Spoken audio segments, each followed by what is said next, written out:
Salut, c'est Jean Rivière. Alors aujourd'hui, je voudrais te parler d'un petit test que je suis en train de faire. C'est un petit défi que je me suis lancé. Ça va te paraître incroyable, hein.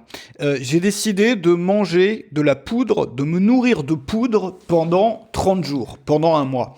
J'ai envie de tester des choses un peu, tu sais, moi j'aime bien faire le cobaye humain, j'aime bien tester des choses qui n'ont aucun sens, et j'ai décidé de tester ça. Alors c'est la poudre Feed, alors moi j'ai aucune affiliation avec Feed, j'ai aucun lien, je gagne pas d'argent dessus, et je vais t'en parler quand même aujourd'hui parce que j'ai commandé tout ce que tu vois là sur l'image de la vignette. Pourquoi ? Parce que j'ai toujours eu une affinité pour la poudre pour manger. Alors je t'explique la chose, tu sais, moi j'ai beaucoup voyagé, j'étais souvent dans des périodes où toute ma vie tenait dans une valise, c'est encore le cas aujourd'hui, et donc quand t'es à l'hôtel, quand t'es dans un Airbnb, quand t'es sur la route, c'est toujours sympa d'avoir des réserves de nourriture, d'avoir quand même quelque chose à grignoter le soir s'il n'y a pas de room service dans l'hôtel où tu es, ou bien si tu vois à 3h du matin t'as une petite faim, ou quand t'arrives d'un long voyage.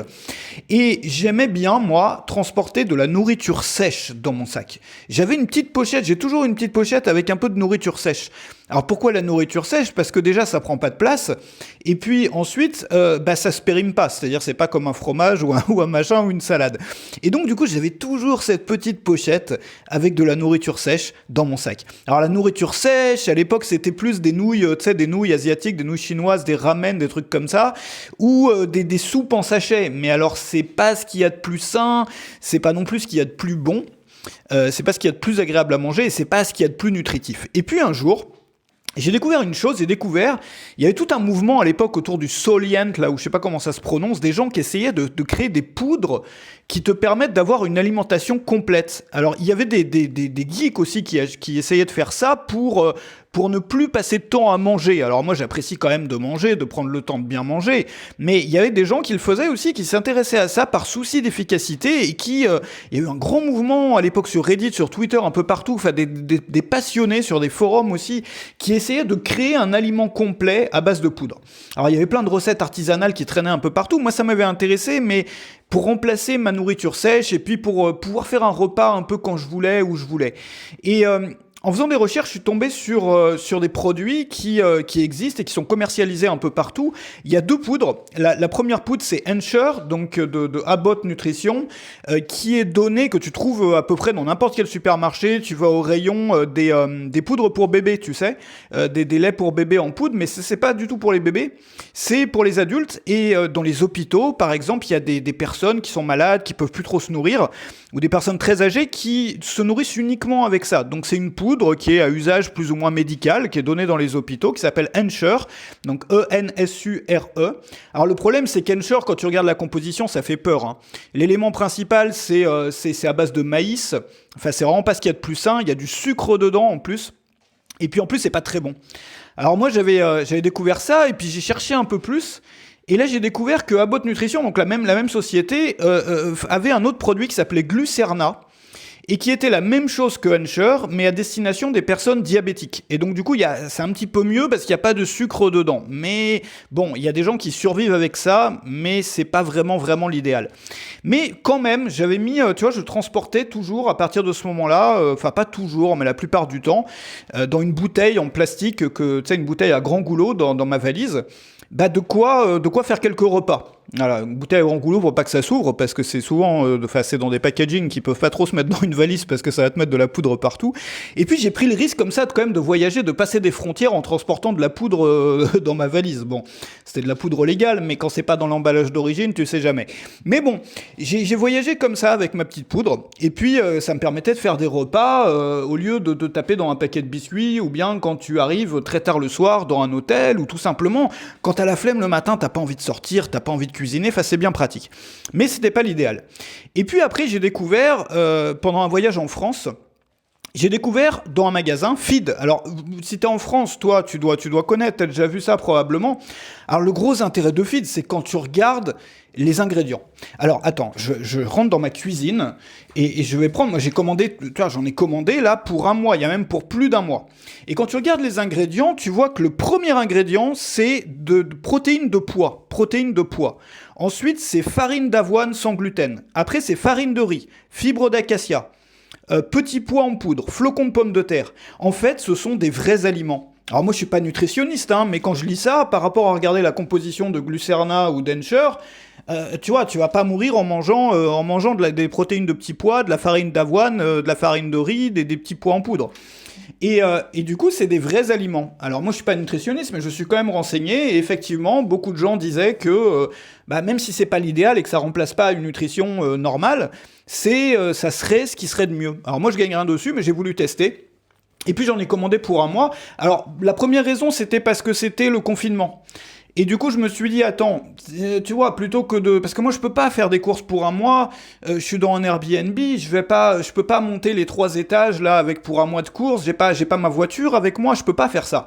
Donc, qu'est-ce que j'ai fait? C'est que je me suis dit, mais attends, je vais commander ça pour un mois, comme ça, j'ai même plus besoin de sortir. Et encore plus que j'ai même pas besoin de sortir pour les courses, j'ai même pas besoin de sortir pour descendre les poubelles. Parce que là, t'as pas de poubelle. T'as juste le sachet, en fait, de ta poudre. Enfin, ça prend pas d'espace, tu peux les conserver. Voilà, ça va pas te faire des kilos de poubelle. Et puis, je me suis dit, mais c'est la solution parfaite pour le confinement. Alors, le seul problème, et ce que j'avais pas envisagé, c'est qu'effectivement, j'ai passé commande, et il y a dû y avoir beaucoup de gens qui ont eu la même idée que moi au même moment. Et ça a mis un peu de temps à arriver, plus de temps que prévu, et c'est arrivé après que, en Pologne, où je suis en ce moment, je suis à Varsovie, là, je suis bloqué à Varsovie pendant le confinement, et ils viennent d'annoncer, là, que, à l'heure où j'enregistre, à l'heure où tu m'écoutes, toi, on est déjà déconfiné, là, on peut sortir dans la rue, tout ça. Mais bon, vaut mieux quand même rester un peu plus à la maison, prendre ses précautions. Et du coup, je me suis dit, mais je le fais quand même, tu vois, le défi, là, je viens de recevoir ça, là, il y a quelques jours, j'ai fait 24 heures déjà à manger de la poudre. Alors, j'ai quand même craqué une fois. J'ai mangé un yaourt. Voilà. Ça fait, en fait, t'as vraiment pas faim. T'as vraiment pas faim, ça te remplit, mais il te manque un truc. Tu sais, il y a une sensation un peu bizarre où il te manque un truc. Voilà, t'as besoin au bout d'un moment quand même de, je sais pas, pour l'instant, lors des premières 24 heures. Mais je te ferai un peu des mises à jour, des updates au fur et à mesure, dans des petits audios, dans mes mails et tout, enfin quand je te raconte un peu mes trucs sur les réseaux sociaux aussi.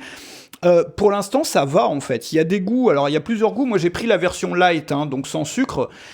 Tu as framboise mangue qui est pas mal, tu as tout ce qui est chocolat, banane chocolat, noix de coco chocolat, c'est pas mal.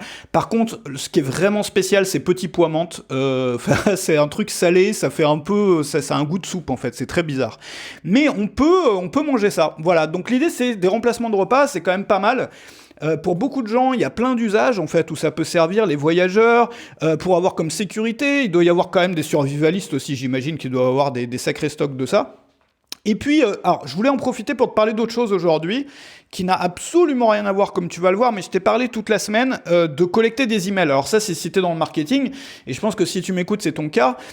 Tu le sais, ça fait, moi le premier, enfin tout le monde en fait, enfin tous les gens que tu écoutes ou que tu lis sur le marketing te disent la même chose, c'est que le plus important dans un business comme le nôtre, un business de création de contenu, enfin qu'on explique aux gens comment se nourrir avec de la poudre, ou qu'on leur raconte nos défis plutôt, moi je veux pas t'expliquer ça, c'est plus te raconter mes défis, qu'on leur raconte nos défis, qu'on les inspire, qu'on fasse des contenus de motivation, qu'on leur fasse des tutos, qu'on leur apprenne le piano ou le jardinage, finalement, le plus important dans une activité comme ça, c'est notre mailing list. C'est le cœur de notre activité et ça a systématiquement des meilleurs résultats quand on travaille sur son email marketing, quand on envoie des emails plutôt que d'utiliser uniquement les réseaux sociaux ou uniquement YouTube.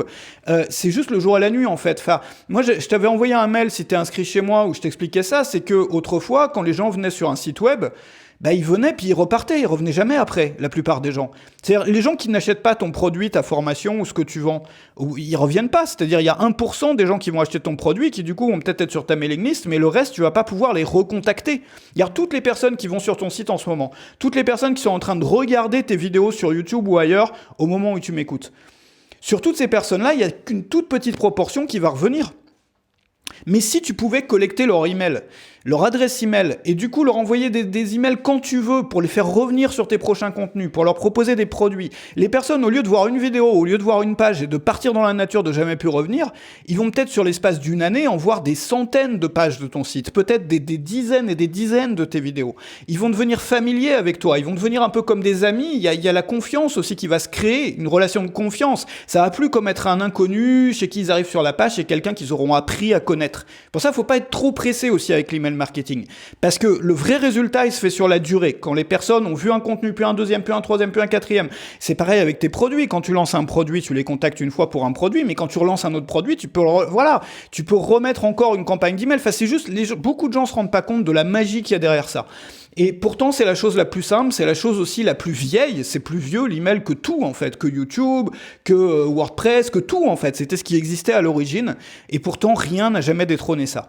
Je t'avais envoyé par mail, c'était inscrit chez moi ce matin, des statistiques, enfin, c'est les résultats d'enquêtes, d'études aux États-Unis sur le retour sur investissement des différents médias.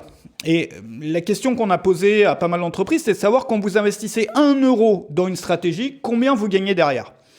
Alors, tu peux le voir, je t'ai mis, c'est le deuxième lien dans la description. Tu peux aller voir si tu veux. Je t'ai mis le mail que j'ai envoyé, je l'ai mis sur une page de mon site pour que tu puisses bien voir ça. Je t'ai mis des captures d'écran. Tu te rends compte que quand on dépense 1 euro par an pour référencement, donc SEO en anglais, on en gagne à peu près 20. Enfin, la plupart des entreprises, c'est déjà énorme, hein. T'imagines, t'investis 1 euro là-dedans, donc en effort SEO, c'est-à-dire en payant des gens pour écrire des articles, une agence de référencement, tout ça. La moyenne, c'est quand même 20 euros gagnés pour 1 euro dépensé, ce qui est quand même énorme, gigantesque.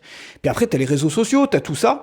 Mais ce qui systématiquement arrive en tête, c'est l'email marketing, dans lequel c'est le chiffre communément accepté dans le business, c'est ça, c'est 1 euro dépensé en email marketing, c'est-à-dire pour développer ta liste, pour trouver des inscrits, pour te former en email marketing, ça rapporte en moyenne aux professionnels 40 euros, c'est-à-dire 40 fois l'investissement. 40 fois l'investissement. Je t'ai mis 3 enquêtes différentes dans le deuxième lien sur la description. Alors c'est en anglais, mais tu vas voir. Il y a 3 études différentes qui donnent le même chiffre à peu près, plus ou moins. C'est pour 1 euro ou 1 dollar investi, on en récupère 40 fois plus. Alors, pour te donner un exemple, moi, pendant des années, un inscrit à ma mailing list m'a rapporté en moyenne un peu plus de 4 euros par mois. Donc, étant donné qu'avec des stratégies, et ça c'est la stratégie sur le premier lien dans la description, l'aspirateur à email, là, c'est la formation que j'ai créée. Alors si tu veux y accéder, et si c'est que tu te posais la question, prends-la avant ce soir. Enfin, je sais pas à quelle heure tu m'écoutes, mais il y aura un live pour les gens qui l'apprennent avant dimanche. Tous les étudiants de la formation, enfin les gens qui le veulent, on va se réunir pour en discuter. Donc après tu pourras poser tes questions. Ça va être lundi soir, mais c'est que pour les gens qui l'ont prise avant dimanche soir. Enfin, tu as toutes les infos sur le premier lien. L'idée c'est que tu fais un quiz. Donc un quiz, moi j'en ai fait un, c'est quelles sont tes chances de réussir, quel est ton profil d'entrepreneur. Et les personnes à la fin peuvent mettre leur email pour avoir les résultats. Et ça me coûte en publicité Facebook entre 35 et 45 centimes de dollars par inscrit. Ça m'a permis d'avoir entre 400 et 450 emails par jour inscrits à ma mailing list. Ça m'a permis aussi de doubler ma mailing list en l'espace de à peine 2 mois. Et c'est en l'espace de 15 années, enfin je te l'ai souvent dit là cette semaine parce qu'on en a beaucoup parlé, et là c'est la dernière fois que je t'en parle, c'est pour ça que c'est tellement important, c'est la stratégie d'acquisition d'emails qui est la plus rapide, la plus efficace, sur laquelle je suis jamais tombé en 15 années de tests, et pourtant j'en ai testé, j'en ai cherché des trucs. Et c'est aussi la raison pour laquelle il y a pas mal de grands noms du web qui utilisent des quiz, enfin c'est devenu courant, beaucoup de gens les utilisent, et moi je voudrais t'apprendre tout en fait, c'est-à-dire comment trouver le sujet, on va mettre les questions ensemble, on va faire la mise en place technique, les pages de résultats, comment les rédiger, il y a des formules bien précises pour ça, comment faire en sorte que les gens après ouvrent tes emails qu'ils reçoivent, etc. etc. Et t'imagines que si tu as les mêmes résultats que moi, c'est-à-dire entre 35 et 45 centimes de dollars, enfin en euros c'est encore moins en plus, par inscrit, ça veut dire que pour avoir 100 inscrits, ça te coûte entre 30 et 40 euros. Pour avoir 1000 inscrits, entre 300 et 400, je sais pas si t'imagines, 1000 inscrits, il y a des gens qui ont passé du temps, des mois parfois. Il y en a qui ont eu du mal et qui c'est de plus en plus difficile de façon organique, en mettant des vidéos, en mettant des trucs, qui ont mis plus d'1 an. Et là, tu as un raccourci vraiment de A à Z qui te permet de faire ça en l'espace de quelques semaines, quoi. Mais même pas de quelques semaines. Si tu y mets un peu, tu t'y mets un petit peu à fond, moi, ça, je peux le faire, je le faisais en 2 jours et quelques, 2 jours et demi, c'est-à-dire j'étais entre 400 et 450 nouveaux emails par jour. Donc ça, c'est sur le premier lien dans la description, faut que tu vois ça. Bah moi je te tiendrai au courant là de mes expériences avec la poudre feed. Et puis bah on se retrouve aussi sur le live. On va être sur Zoom. Tu pourras poser tes questions lundi. Donc lundi, tu auras les infos bah, juste après ta commande là, de la formation. Si tu la prends aujourd'hui. Et si tu arrives trop tard, c'est pas grave. Tu peux quand même accéder à la formation, mais du coup bah tu pourras pas avoir le live vu que moi je préfère laisser une journée, tu vois, pour les personnes qui prennent la formation pour pouvoir bien la suivre, pour qu'ils soient prêts pour le live, tu vois, pour savoir exactement quelles sont leurs questions. Enfin, faut avoir suivi quand même la formation, avoir le temps un peu de la suivre avant.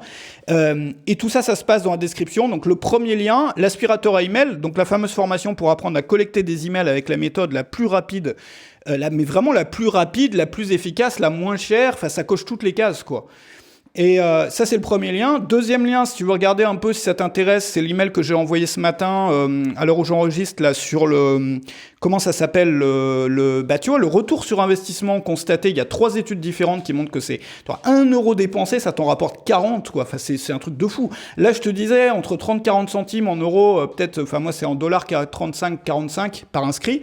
Et derrière, moi, en moyenne, sur le nombre d'années, ça m'a rapporté dans les un peu plus de 4 euros par inscrit par mois. Donc ça veut dire plus de 40 euros sur l'année. Donc là, tu es sur du fois je sais pas combien. Enfin, c'est juste fou. Et là, on parle que sur un an. On parle pas sur la vie de l'inscrit. Donc c'est juste fou, en fait. Et ça n'a jamais eu aucun équivalent sur les réseaux sociaux, enfin sur n'importe quoi. C'est pour ça que les personnes comme moi, comme d'autres, on travaille beaucoup plus sur l'email que sur quoi que ce soit d'autre. À chaque fois qu'on fait un appel à l'action, c'est vers une inscription par email. Tu vois, c'est le truc numéro 1 plutôt que de dire aux gens rejoins-moi sur Facebook, rejoins-moi sur Insta. Non, tu vois, ça c'est pour faire joli, c'est en plus, c'est pour faire joli, pour garder le contact avec les gens qui te suivent. Mais l'essentiel, c'est vraiment l'email. Alors j'ai qu'une hâte, c'est de te retrouver là-dessus et je te tiendrai au courant de mon petit défi là. Je te dirai si je craque ou pas, c'est pas exclu qu'il y ait une pizza devant Netflix qui intervienne à un moment et qu'on fasse quand même une pause avec la poudre. Mais c'est une expérience intéressante, en tout cas pour moi, j'ai un truc que je voulais tester là. Donc je te tiendrai au courant. Salut chez toi, prends soin de toi, fais attention avec le virus là. Voilà, faut rester chez soi. Allez, salut. Rester chez soi, moi je vais sortir un peu parce que tu vois, là c'est le déconfinement aujourd'hui. Tout à l'heure je vais faire une grande promenade. Enfin en Pologne, hein, c'est le déconfinement, mais il faut qu'on porte un masque, c'est obligatoire. Mais là, vu que j'en ai marre de marcher dans l'appartement, je vais faire une grande promenade, peut-être de 10 km, tu vois, tous les jours, mais dans des coins calmes où il n'y a pas grand monde. Et puis ici, il faut qu'on porte un masque, des gants, c'est obligatoire, les gants aussi dans les magasins, tu sais, ils doivent fournir des gants. Et il faut que tu mettes des gants là dans le magasin. Voilà. Au début, j'avais pas compris parce que je parle pas polonais et il me faisait des grands gestes et tout, et je comprenais pas c'était quoi son problème en fait à la personne du magasin, c'était que j'avais pas mis de gants. Voilà. Donc c'est bien. Faut mettre des gants, faut mettre des masques et on se retrouve très bientôt et les liens sont dans la description. Salut chez toi.